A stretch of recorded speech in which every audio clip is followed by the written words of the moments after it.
Halo, apa kabar semuanya? Jadi di sini Mid Engineering. Kali ini saya masih ngerjain bagian inverse kinematik untuk robot virtual saya. Jadi namanya inverse kinematik namanya. Untuk inverse kinematik ini fungsinya untuk mengubah target posisi, misal x, y, z ya. Koordinat x, y, z menjadi rotasi sendi. Nah, kalau masalah rumus banyak di ChatGPT, bisa dengan mudah saya temukan, mudah dipahamin. Namun implementasinya ke Unity bakal lumayan sulit karena kita butuh memahami cara kerja Unity. Jadi nggak bisa langsung plug copy paste tuh nggak bisa. Apalagi kita butuh beberapa function. Nanti bisa tanya ChatGPT aja deh. Jadi enjoy. Oh ya, saya pakai ChatGPT sekarang. Jadi saya punya dua AI favorit, yaitu ChatGPT dan DeepSeek. Jadi ChatGPT untuk jawaban ringkas, cepat dan tepat. Kalau DeepSeek untuk mikir. Jadi kalau programnya panjang langsung dilempar ke DeepSeek aja gitu. Kalau saya nanya function sedikit itu bisa biasanya ke ChatGPT.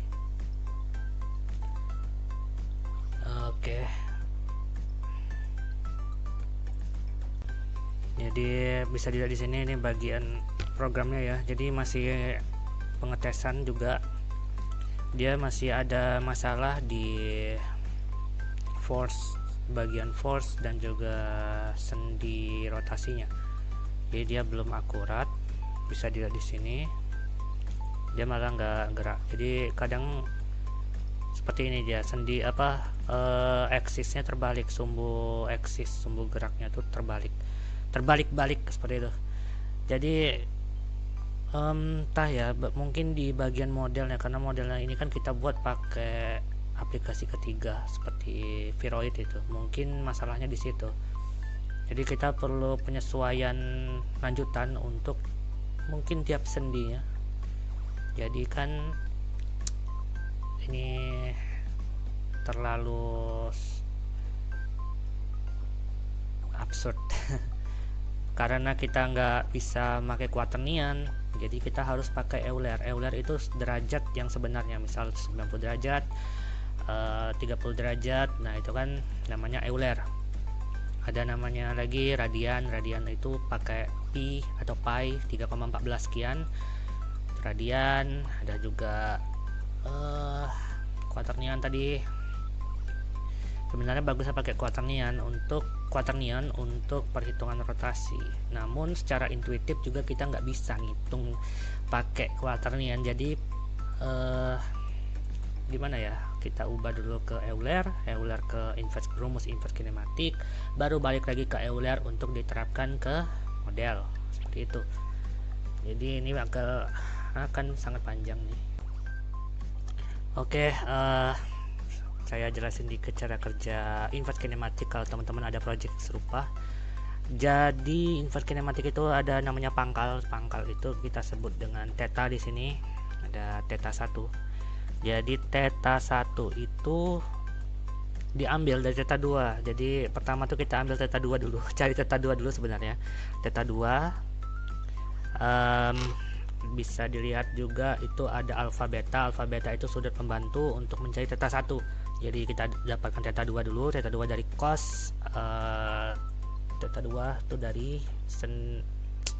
jarak jarak sendinya dan jarak ujungnya gitu. Jadi lumayan ribet sih. Oke, jadi kan ada alfa, beta, theta 1 dan theta 2. Theta 2 itu kita cari dulu, baru theta 1. Theta 1 juga ada 3 bagian, theta 1 x, y, z. Nah, ini kan kita baru ngerjain theta 1x untuk sumbu x nya dulu. Nanti baru y, baru z nya. Yang paling ribet sebenarnya nyari z nya dulu sih. Nyari x nya dulu sih. Kalau y dengan z itu tinggal ada triknya dikit. Jadi nggak murni inverse kinematik. Jadi inverse kinematik itu sebenarnya di satu sumbu aja. Ini kan kita pakai 3D. Jadi sebenarnya dia akan ikut berputar aksis x nya ke target. Itu rencananya gitu. Harusnya seperti itu, bisa harusnya ya. Berhasil. Jadi di sini sudah ada modelnya dan dia bisa bergerak menggunakan inverse kinematic. Jadi sumbunya itu ternyata ada yang terbalik ya, jadi harus ada penyesuaian tambahan, nggak bisa langsung jalan ya. Terlalu tinggi, turun dikit ya, dia maju mundur, terus naik dia akan ngelipat kaki seperti ini, tapi kok cepat banget, harusnya agak lambat dia. Set agak aneh ya, coba dilambatin, force nya 5, strength nya 5, damping 20.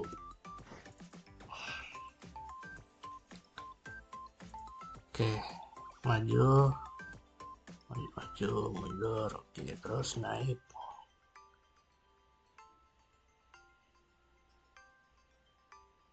Lumayan lah pada yang kemarin. Nah, mantap. Set.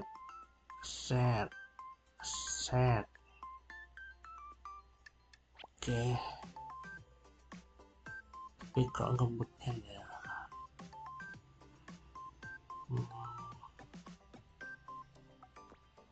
Jadi ternyata inverse kinematic itu punya dua solusi. Solusi untuk untuk sendi paha saat objeknya naik atau turun, ada dua solusi dia, bisa ngangkat kaki ke depan atau ngangkat kaki ke belakang. Nah, itulah yang bikin masalah juga sebelumnya. Misal di sini kan kita ada theta, jadi theta itu theta 1, berapa rumusnya di sini? Gimana tadi? Theta 1 di bagian sini beta. Jadi beta ini adalah solusi dari arah sendi. Misal kalau kita ganti jadi plus, Ctrl save, balik lagi ke sini.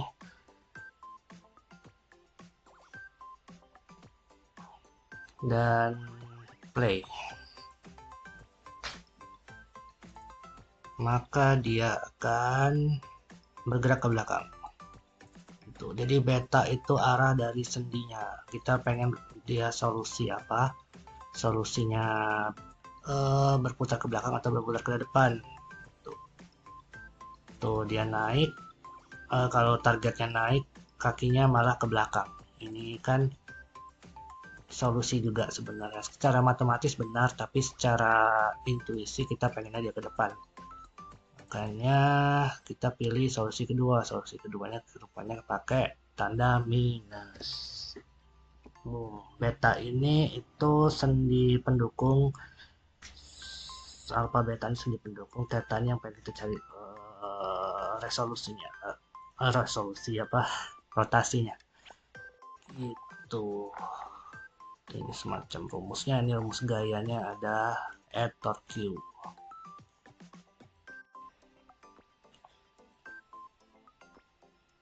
Oke, mantap. Tapi ini baru satu sumbu X dan Z. Ini X, ini Z. Untuk dia bisa ngangkang belum disetel. Karena ini kan X dia belum merespon, harusnya kalau X kakinya bergerak ke samping gitu.